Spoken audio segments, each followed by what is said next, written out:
Fifi Siwa alobaki na biso janvier 2020 ntango ekosila nzambe akosala makambo ya minene na vi na ye. Akomaki yango na Facebook na ye ti lelo na kanisa ezali.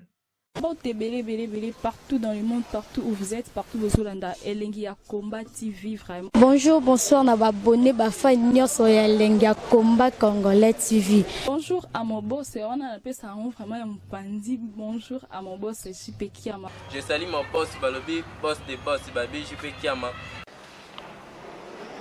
Bonjour, na Elengi Combat Congolais TV vraiment. Maman la zana, chaîne de chaque kitoko, il y a boss na JP Kiama, ta ay boss des boss ya ni ya danger. Donc on va s'entendre la zaki.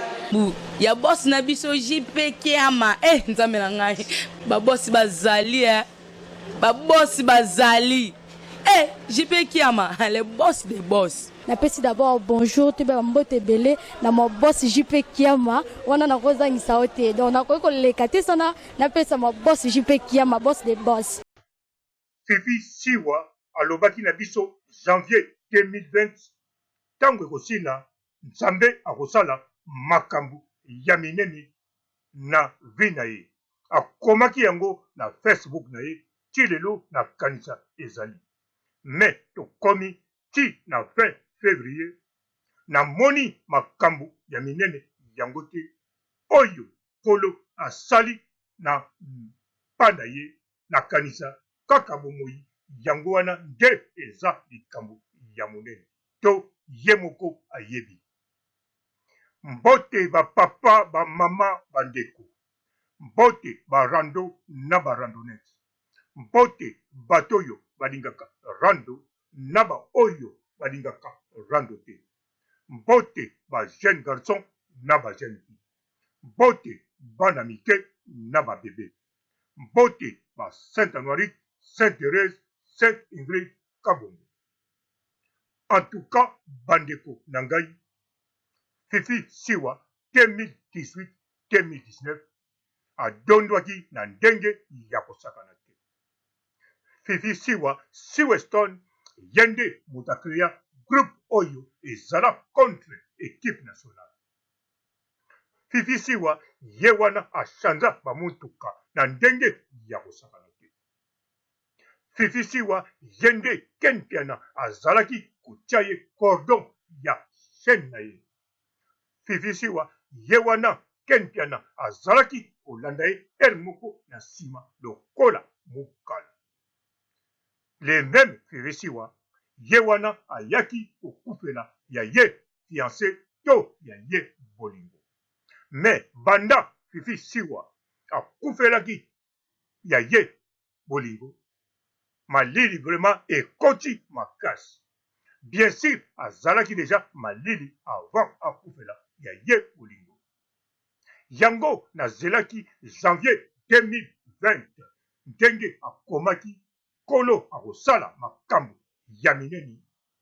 Pana nga nakanisaki makambo ya minene ekozala ndenge oyo elekaki na 2019-2018 to koleka.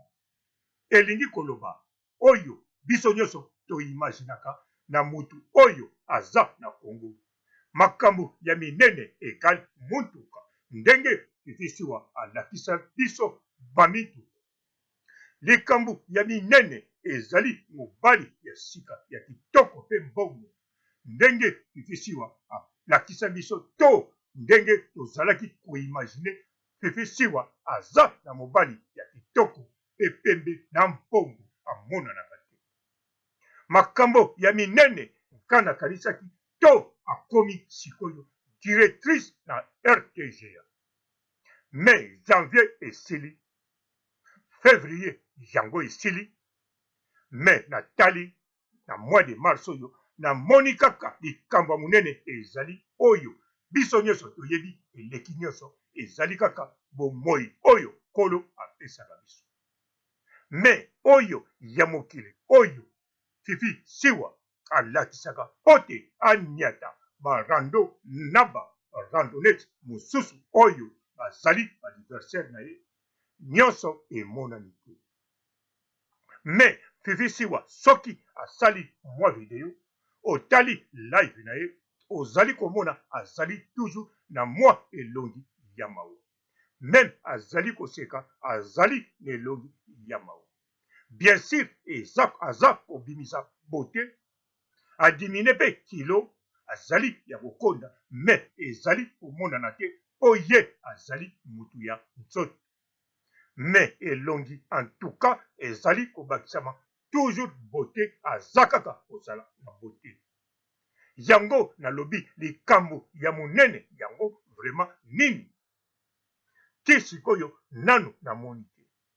Nameki kolanda na bapage na ye natala ata mituka naza komona te. Naluki na imagine même na kati ya imagination na komona te. Nalali na lota même nasala rêve moko ya kitoko to cauchemar mais eza kaka koya te. Yango nalobi likambo yango nini oyo ye moko amoni kolo asali mpona ye na janvier akosala pe esalami to ou bien esalami te. Priere na ye ezalaki mabe ou bien esalami tour oyo Fifi Siwa andimi abomba yango. Po ndenge nayebi Fifi Siwa, ndenge toyebeli ye na net, ndenge azali moto moko personne publique, ndenge pe akomelaki biso ke kolo akosala makambo minene na Facebook, nazalaki sir akolakisa yango parce que ese anosaki biso. Sikoyo ebongaki alakisa biso résultat. Mais résultat ezali komonana te. Donc soki résultat ezali komonana te elingi koloba basaleli ye likambo oyo azelaki te to likambo yango esalami te. Azali kaka na même position. Mutuka ya sika eye te, promotion emati te, po soki amataki promotion en tout cas alingaki kolakisa yango parce que ye à part kosala na RTGA banda abotola ebonga ya Karine Mokonzi, en tout cas asalela nango fête au moins pendant 6 mois ou bien 7 mois, voire même fête yango esilaki tango Karine Mokonzi akomaki na Russie. Nakanisa fête ya Fifi Siwa ezali parti ya badouleur oyo Karine Mokonzi amona tango azala na tango alongwa RTG. Mais Fifi Siwa sikoyo likambo ya munene kolo asali na janvier 2020 apesi biso ata trace moko ya mokete. Fifi Siwa bamutuka nyonso achanzaki, alakisa biso yango pe alobela munene kolo ndenge asali. Aloba wana eza eloko pamba aza nango mibale to misato. Alingaka kolakisa te mais alakisi kaka okeni piana azalaka kotungisa. Mais azalaki na sourire ya kolakisa biso yango. Azalaki fier ya kobeta tolo azalaka na mobali na ye mais tokoyeba ye un jour abomba ye kaka. Malheureusement toye koyeba ye tango ndeko na biso atiki mokili, ndeko na biso liwa ebengi ye pe ndeko na biso atiki biso atiki na fufu. Yango na tango wana nde toyaki koyeba te azalaki ya Fifi Siwa.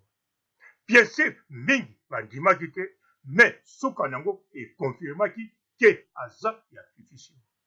Donc Fifi Siwa ye moko akoma aperdre bato mibale ya minene, yaya na ye ya mwasi pe bolingo na ye.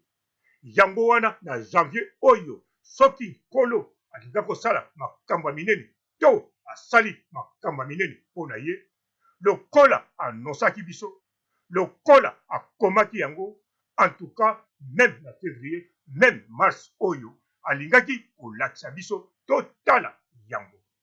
Mais ti sikoyo nanu tomoni yango te, nanu alakisi yango te, toyebi te eloko nini ezali kotinda bongo.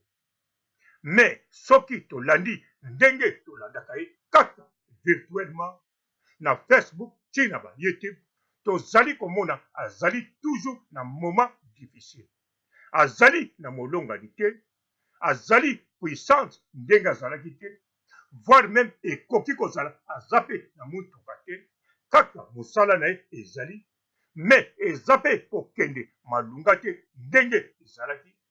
Meme ebonga oyo azwaki ya Karine Mokonzi ezali mpe kokende te ndenge mikolo wana Karine Mokonzi ntango atikelaki ye ezalaki na mwa gaz oyo Karine Mokonzi atikalaki kobetela kiti wana Mukinza. Sikoyo gaz wana ya Mukinza yango eyedaki bisiwa asala nango ata 3 mois ti tsunga ya Mukinza esila. Me sikoyo ni gaz wana tozali komona yango te. Yango wana naza komituna Fifi Siwa eloko nini kolo asaleli ye, miracle nini esalami na 2020 oyo na janvier. Eske ye sikoyo mutu abeti Mukinza mpona biso, me biso toza musika tokoyoka solo te po tovandi na kiti na ye te, tovandi na ebonga na ye te, tobotoli ye ebonga na ye te, mpe tosali ye likambo moko te. Na sukisi awa botikala malamu. Ciao. Bonjour fidèles internautes de www.elengiakomba TV. Bonjour, bonsoir, balandi nyonso ya Elengi ya Komba. Congolaise TV. Bon, t'es belé partout dans le monde, partout où vous êtes, partout où vous êtes, Elengi ya Komba TV, vraiment. Bonjour, bonsoir, na abonné bafa nyonso ya Elengi ya Komba Congolais TV. Bonjour à mon boss, on a appelé ça vraiment un pandi. Bonjour à mon boss, JP Kiama. Je salue mon boss Balobi, boss des boss, Babi JP Kiama. Bonjour, na Elengi ya Komba Congolais TV, vraiment. Maman Lazana, chaîne de chaque kitoko, il y a pas de JP Kiama, et boss des boss, il y a un danger. Donc, on va se mettre dans la zaki. Ya boss na biso JP Kiama. Nzambe na ngai. Ba boss bazali Ba boss bazali. JP Kiama, le boss des boss. Napesi d'abord bonjour te ba mbote belé na mo boss JP Kiama wana na kozangisa ote donc na ko lekate sana napesa mo boss JP Kiama boss des boss.